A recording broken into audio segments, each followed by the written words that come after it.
The day Richard Miller fired me, I thought my life was over. I was standing in the middle of a conference room surrounded by people I had worked with for almost 8 years. My hands were shaking. My heart was racing. And my boss was looking at me like I was a stranger. Then he said the words that changed everything. "Sarah, you're fired." No warning. No private conversation. No chance to explain. Just 2 words. In front of everyone. But Richard didn't know something that day. He wasn't ending my career. He was accidentally starting it. My name is Sarah Bennett. For 8 years, I worked for a corporate consulting company called Miller & Stone. When I first joined the company, I was 29 years old. I didn't have connections. I didn't come from a wealthy family. I simply had a degree, a strong work ethic, and a belief that if I worked hard enough, someone would eventually notice. Richard Miller was my boss. Back then I respected him. He was confident, successful, the kind of man who could walk into a room and immediately command everyone's attention. During my first year, he gave me opportunities that changed my career. I worked late. I took difficult assignments. I helped struggling clients. And whenever something went wrong, I was usually the person Richard called. "Sarah, I need you on this." "Sarah, the client wants a new report." "Sarah, can you stay late tonight?" And I always said yes. Because I believed loyalty mattered. 5 years later, I had become one of the company's strongest employees. I was managing some of our biggest accounts. Clients trusted me. My team trusted me. Even Richard occasionally told people, "Sarah is one of the best people we have." I believed him. That was my mistake. I never realized that some people praise you when you're useful, and abandon you when protecting you becomes inconvenient. Everything changed when the company landed its biggest contract yet. A national retail corporation was considering hiring us for a multi-million-dollar consulting project. It was the kind of contract that could change the company. Richard put me in charge of the presentation. For 3 weeks, I worked almost every night. I reviewed financial data. I prepared reports. I checked every number. I practiced the presentation dozens of times. The night before the meeting, I sent the final report to Richard. He replied with one sentence. "Excellent work, Sarah." I smiled at the screen. I thought my career was about to reach another level. I couldn't have been more wrong. The next morning, something strange happened. Our client called. They had discovered a serious error in the financial projections. The numbers were wrong. Very wrong. If we presented those figures, the company could lose the contract. I immediately checked my files. The version I had prepared was correct. Someone had changed the numbers after I submitted the report. I told Richard. Someone modified the file. He looked at me. "Are you sure?" "Yes. I have the original version." He didn't answer. Instead, he told me, "Come to the conference room." When I walked inside, everyone was already there. Senior executives, department managers, my entire project team. Richard stood at the front of the room. I immediately knew something was wrong. He placed a printed report on the table. Then he looked at me. "Sarah, can you explain why you submitted incorrect financial projections?" My heart dropped. I didn't. Richard raised an eyebrow. "The report came from your department." "Yes, but the original numbers were correct." "Are you saying someone changed your work?" "Yes." A few people looked at each other. Richard sighed. "Sarah, this isn't the time to make excuses." I couldn't believe what I was hearing. "I'm not making excuses." I opened my laptop. "I can show you the original file." Richard shook his head. "We've already investigated." "You have?" "Yes." "Then you know I didn't make the mistake." The room became silent. Richard looked directly at me. Then he said something I'll never forget. "Regardless of what happened, someone has to take responsibility." I stared at him. "Richard, you're asking me to take responsibility for something I didn't do." He didn't answer. Instead, he picked up a folder. "Effective immediately, you're terminated." For a few seconds, I couldn't move. Someone behind me whispered my name. I looked around the room. People I had worked with for years were staring at the floor. Nobody said anything. Not one person defended me. I packed my laptop into my bag. My hands were trembling so badly that I almost dropped it. As I walked toward the door, Richard said, "Sarah." I stopped. He looked at me. "Don't make this harder than it needs to be." I turned around. My eyes were filled with tears. "You just fired the person who spent 8 years making your company look good." Then I walked out. Outside the building, I stood on the sidewalk. People walked past me. Cars moved through the city. The world continued as if nothing had happened. But my world had changed. I sat on a bench and cried. Not because I had lost the job. Because I had trusted the wrong person. That night, I went home and opened my laptop. I stared at the original financial report. Then I noticed something. A small detail. A timestamp. The original file had been created 3 days before the final version. And the modified version had been opened from a computer inside Richard's executive office. I stared at the screen. My tears stopped. For the first time that day, I smiled. Because I realized something. Richard had made one mistake. He thought firing me would make the problem disappear. But he had just given me a reason to find out who was responsible. And I had no idea that this investigation would eventually lead me to build a company of my own. A company that, years later. Linda hesitated. "There is something else." "What?" "Before you were fired, Richard had a private meeting with one of the company's investors." "Do you know what they discussed?" "No. But I heard one sentence when I walked past the office." "What sentence?" Linda looked directly at me. Richard had apparently said, "If Sarah takes the blame, the board will stop asking questions." I felt cold. It wasn't just about losing my job. Richard had planned it. That evening, I contacted an employment attorney. I showed her everything. The original file. The system information. The emails. Linda's statement. She listened carefully. Then she said, "You may have a wrongful termination case." "What should I do?" "Don't contact Richard. Don't threaten anyone. Don't post anything online. Just preserve every piece of evidence." I nodded. For the first time since losing my job, I felt like I wasn't completely powerless. But I still needed an income. My savings wouldn't last forever. I applied to dozens of companies. Most rejected me. Some asked why I had left Miller and Stone. When I explained that I had been terminated, their interest disappeared. After 8 years at one company, my career suddenly looked suspicious.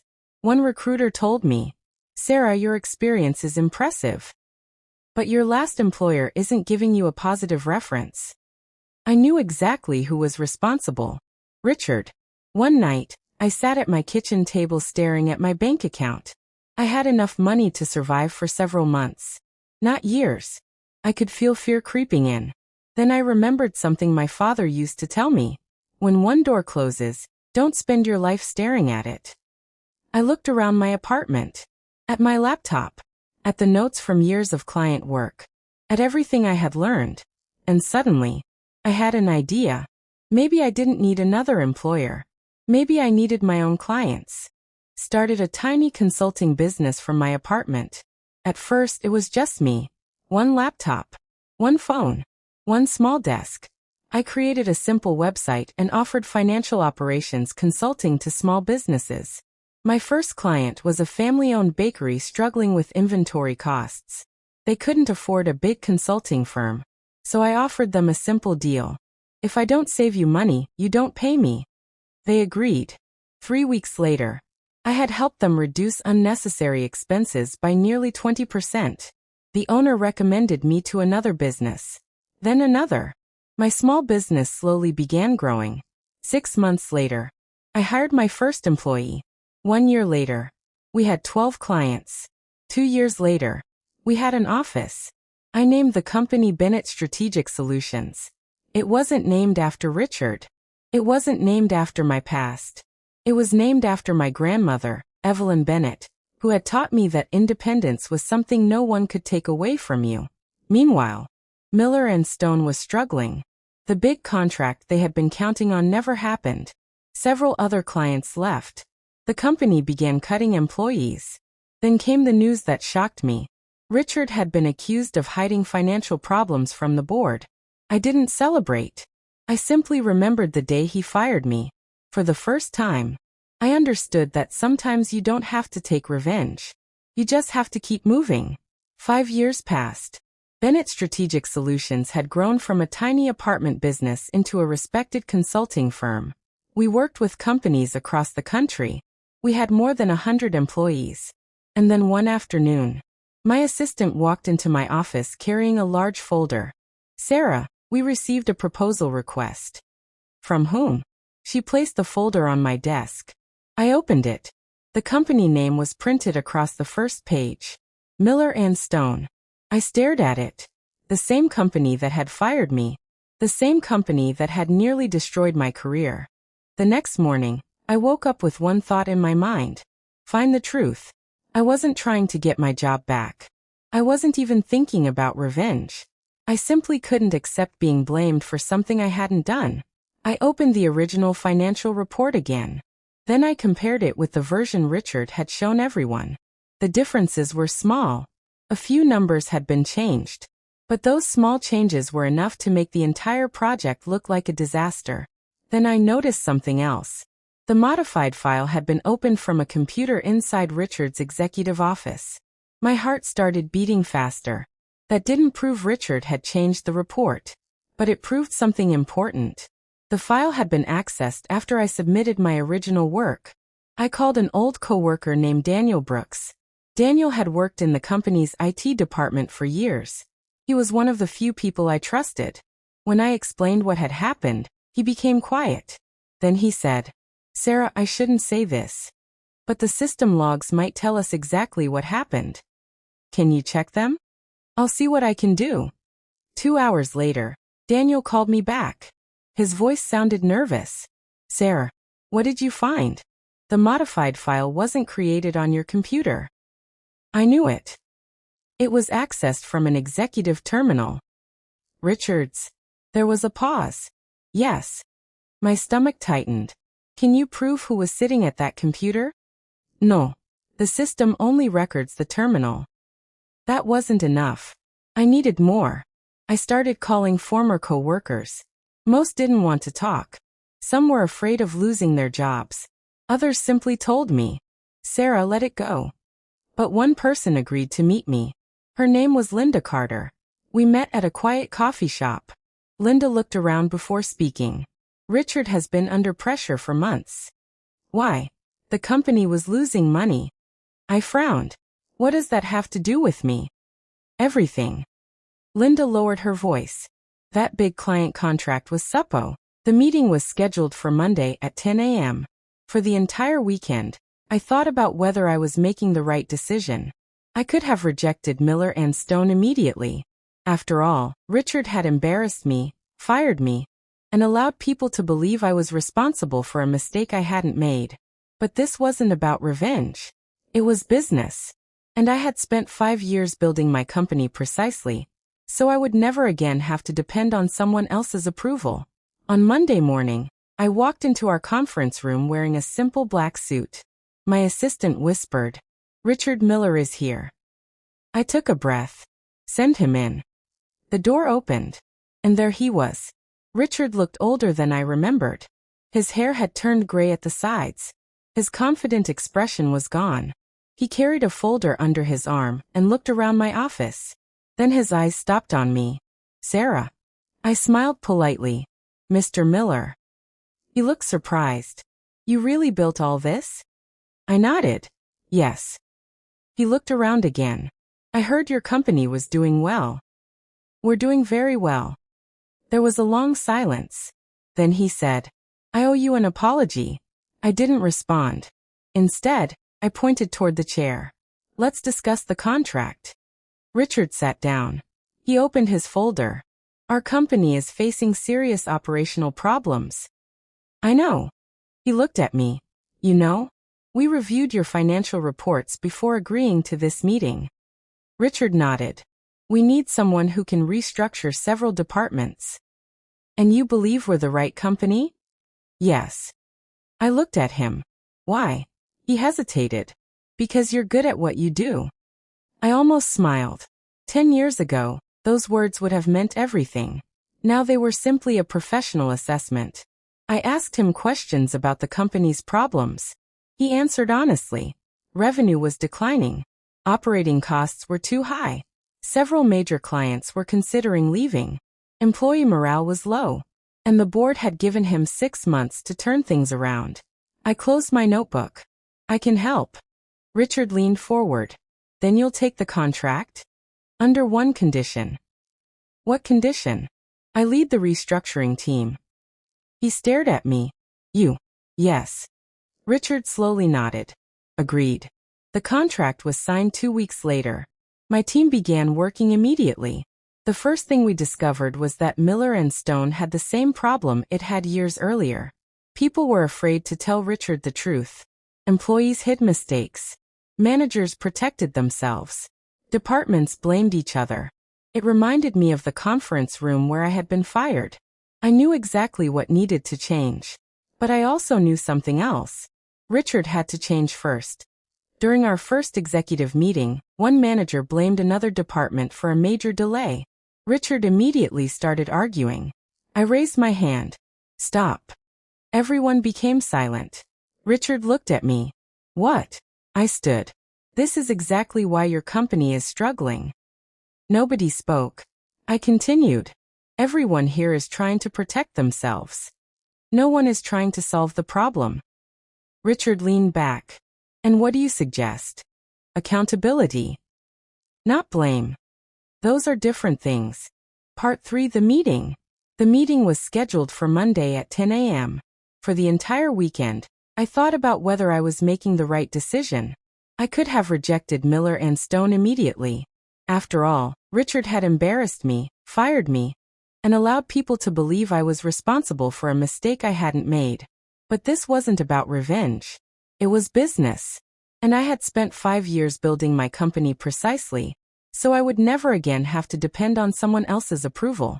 On Monday morning, I walked into our conference room wearing a simple black suit. My assistant whispered, Richard Miller is here. I took a breath. Send him in. The door opened. And there he was. Richard looked older than I remembered. His hair had turned gray at the sides. His confident expression was gone. He carried a folder under his arm and looked around my office. Then his eyes stopped on me. Sarah. I smiled politely. Mr. Miller. He looked surprised. You really built all this? I nodded. Yes. He looked around again. I heard your company was doing well. We're doing very well. There was a long silence. Then he said, I owe you an apology. I didn't respond. Instead, I pointed toward the chair. Let's discuss the contract. Richard sat down. He opened his folder. Our company is facing serious operational problems. I know. He looked at me. You know, we reviewed your financial reports before agreeing to this meeting. Richard nodded. We need someone who can restructure several departments. And you believe we're the right company? Yes. I looked at him. Why? He hesitated. Because you're good at what you do. I almost smiled. 10 years ago, those words would have meant everything. Now they were simply a professional assessment. I asked him questions about the company's problems. He answered honestly. Revenue was declining. Operating costs were too high. Several major clients were considering leaving. Employee morale was low. And the board had given. I stared at the name on the document. Thomas Reed. Thomas had been one of Richard's closest executives. He had sat only a few feet away from me the day I was fired. He had watched me walk out of that conference room. And he had said nothing. I looked at Richard. You're telling me Thomas changed the numbers? Richard nodded. Yes. How do you know? He took a slow breath. Because we found the evidence after you left. My hands tightened around the document. Then why didn't you tell me? Richard looked ashamed. Because by then, I had already blamed you. And admitting I was innocent would have exposed my own mistake. I stared at him. So you knew. Not immediately. But eventually? Yes. I felt a strange mixture of anger and sadness. For years, I had thought Richard simply didn't care. Now I realized something worse. He had discovered the truth. And stayed silent. Thomas had manipulated the financial report to hide a series of unauthorized transactions. The company was already in trouble. If the board discovered the problem, Thomas would likely lose his position. So he changed the numbers. Then he convinced Richard that the project failure was caused by my team. Richard needed someone to blame. And I became the easiest target. But Thomas's plan didn't end there. He had continued manipulating company records for years. Eventually, the missing money became impossible to hide. The board discovered the fraud. Thomas was removed from the company. But by then, my career had already been damaged. My reputation had already suffered. And my life had already changed. I closed the file. Why are you telling me this now? Richard looked directly at me. Because you deserve to know the truth. I nodded slowly. You're right. Then I asked, do you expect me to forgive you? No. His answer surprised me. I don't deserve that. He looked down. I can apologize. I can admit what I did. But I can't ask you to erase 10 years. For the first time, I respected his honesty. I stood up. Richard, I don't want Thomas punished because of me. He looked confused. Why not? Because this isn't about revenge. I placed the documents back on the table. It's about accountability. If he committed fraud, he should answer for it. But I don't want to destroy anyone simply because they hurt me. Richard nodded. You're different now. I smiled. No. I've always been this way. You just didn't see it. The next morning, our legal team reviewed the evidence. The investigation confirmed Thomas's misconduct. The proper authorities were notified. The company's board also issued a formal statement clearing my name regarding the old incident. For the first time in 10 years, my professional record was officially corrected. Richard personally signed the statement. Then he asked me to attend the board meeting. I agreed. When I entered the room, the same conference table from years earlier was still there. I remembered standing in that room with tears in my eyes. I remembered feeling powerless. Now I walked in as the CEO of the company they had hired to save their business. The board members stood. One of them said, Ms. Bennett, we owe you an apology. Another added, what happened to you 10 years ago was unacceptable. I thanked them, but I didn't celebrate, because no apology could give me back those years. Still, it felt good to finally have the truth acknowledged. After the meeting, Richard stopped me outside. Sarah. I turned. I know this doesn't fix anything. No. But I want you to know something. What? Firing you was the biggest professional mistake of my life. I looked at him. And hiring you now? He smiled. Probably the best decision I've ever made. I laughed softly. That's ironic. Very. Over the next few months, Miller and Stone recovered. The company became profitable again. Employees who had once feared speaking up began sharing ideas. And Richard changed the way he led. But there was one final problem. The board wanted to sell the company. They had received an enormous acquisition offer. Richard didn't want to sell. But the board believed it was the only way to protect the employees and shareholders. Then one afternoon, Richard came to my office. I need your advice. I smiled. Since when does Richard Miller ask me for advice? He laughed. Since I realized I should have been doing it 10 years ago. He sat down. The buyer wants to know if your company would stay on as their strategic partner. I raised an eyebrow. Who is the buyer? Richard placed a document on my desk. I read the company name. Then I looked at him. You've got to be kidding me. He smiled. No. The buyer was one of the largest corporations in the country. And they wanted Bennett Strategic Solutions to lead the transition. Suddenly, the woman Richard had fired in front of everyone was about to become the person responsible for deciding the future of his entire company. The document remained on my desk. I read the company name again. Westbrook Global. They were one of the largest corporations in the country, and they wanted to acquire Miller and Stone. But there was something even more surprising. They wanted Bennett Strategic Solutions to manage the transition. Richard looked at me. Sarah, I need to know if you'll take the contract. I leaned back in my chair. You know this means I'll have significant control over the restructuring. I know. And if the transition fails, my company will be blamed. I know. Then why are you asking me? Richard smiled sadly. Because you're the only person I trust to do it right. Those words were strange to hear from the man who had once destroyed my career. But I didn't let emotion make the decision. I treated it like business. I'll review the proposal. Richard nodded. That's all I expected. That evening, I stayed late. I read every page of the acquisition proposal. The numbers were enormous. The contract would make Bennett Strategic Solutions one of the most important consulting firms involved in the deal. It could transform my company. But there was a problem. The agreement gave me the option to recommend which employees would remain after the acquisition.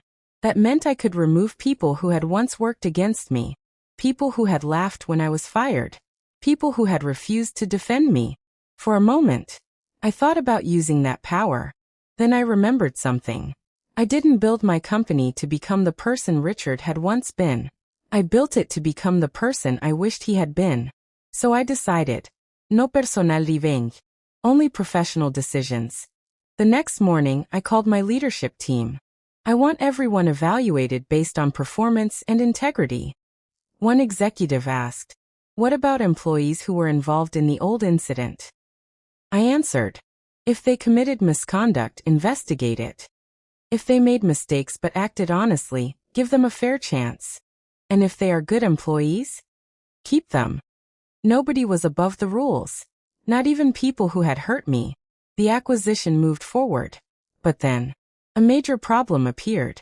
Westbrook Global discovered that Miller and Stone had hidden a significant financial liability. The acquisition could collapse. The board panicked. Richard called me. "Sarah, we need your help." I went to the office immediately. The executives were arguing. Some wanted to hide the information until after the deal. Others wanted to cancel everything. I listened quietly. Then I stood. "We tell the truth." Everyone looked at me. One executive said, "If we disclose this, Westbrook may walk away." I replied, "Then they should walk away." Silence filled the room.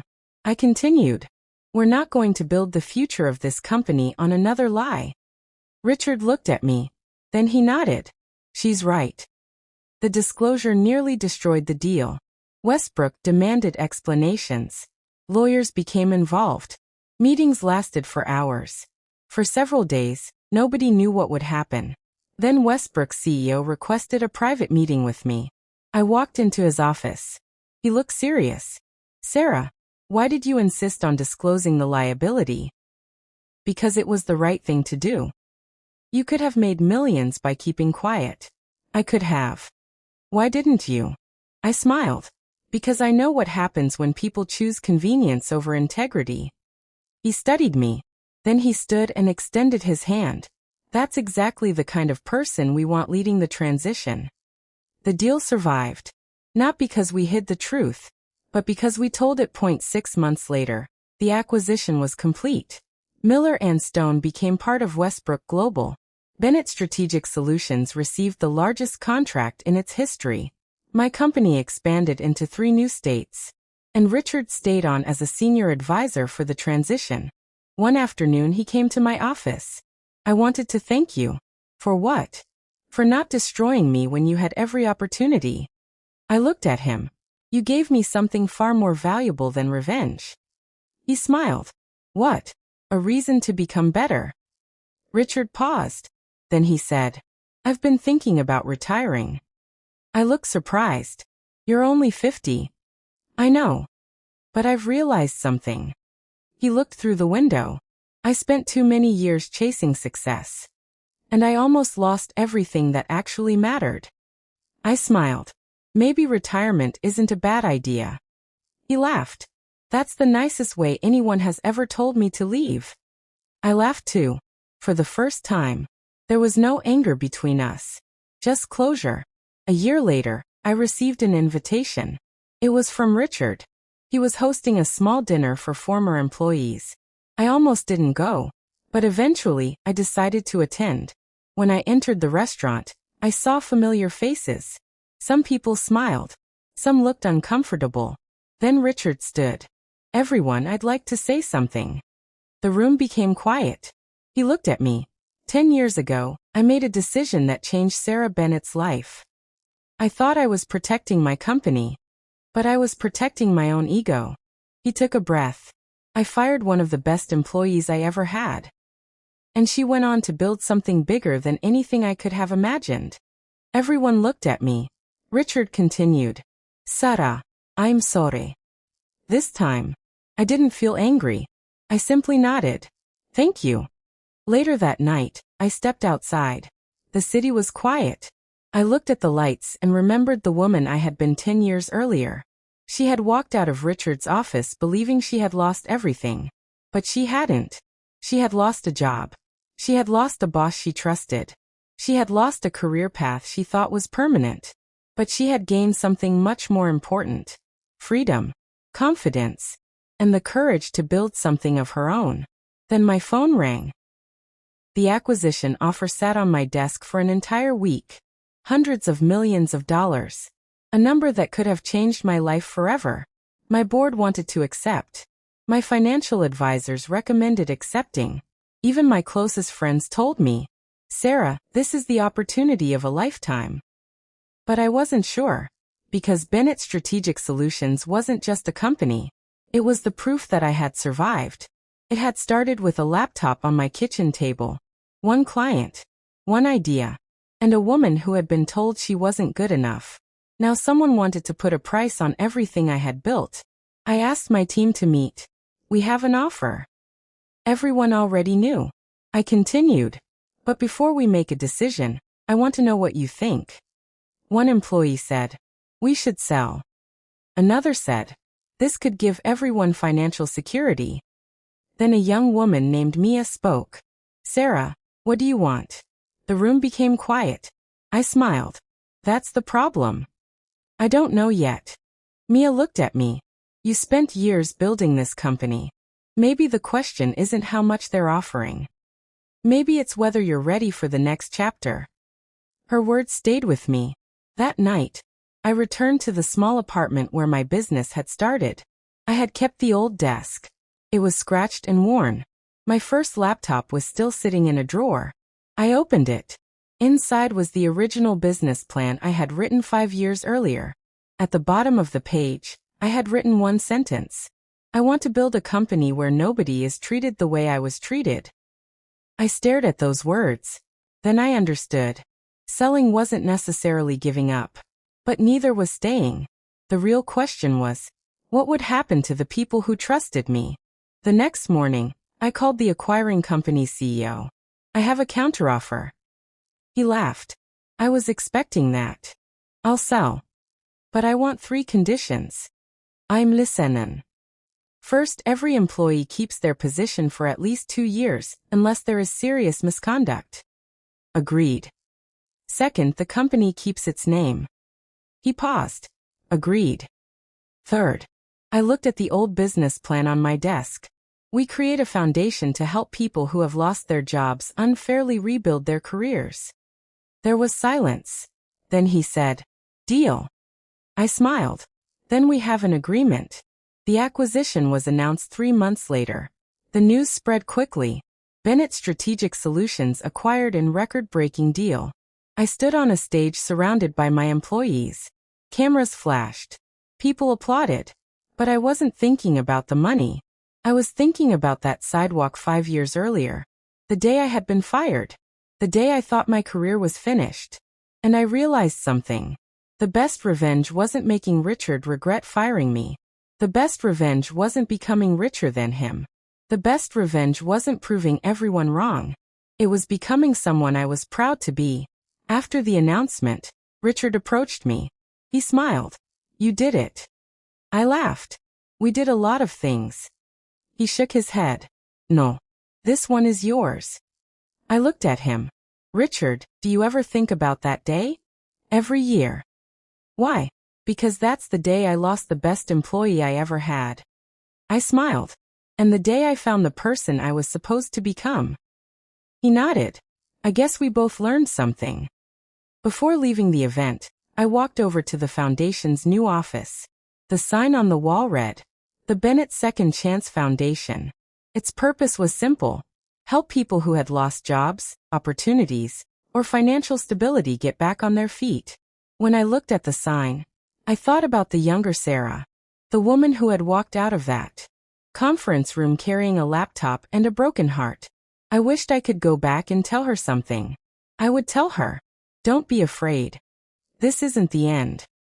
One day, you'll understand why this happened. And you'll be grateful you didn't give up." Years later, people would sometimes ask me, "Did you ever get revenge on Richard?" "Edith Mila." "No." They would look surprised. "Then how did you deal with what he did?" I'd answer, "I built a life he could never take away from me." Because revenge isn't always about watching someone suffer. Sometimes revenge is waking up one morning and realizing you don't care anymore. Sometimes it's becoming successful without becoming bitter. Sometimes it's forgiving someone without allowing them back into the place they once had in your life. And sometimes, the person who tried to break you accidentally gives you the strength to become unstoppable. Richard once fired me in front of everyone. He thought he was ending my career. He thought I would disappear. He thought I needed him. He was wrong. Years later, I didn't become his enemy. I became the person his company needed most. And when I finally had the power to destroy him, I chose not to, because I had learned the most important lesson of my life. You don't have to destroy the people who hurt you. You just have to refuse to let them define you. I closed the door to my old office for the final time. Then I walked forward. Not as the woman Richard had fired. Not as the employee who had been humiliated. But as Sarah Bennett, the woman who had rebuilt everything from nothing. And this time, nobody could take it away from me.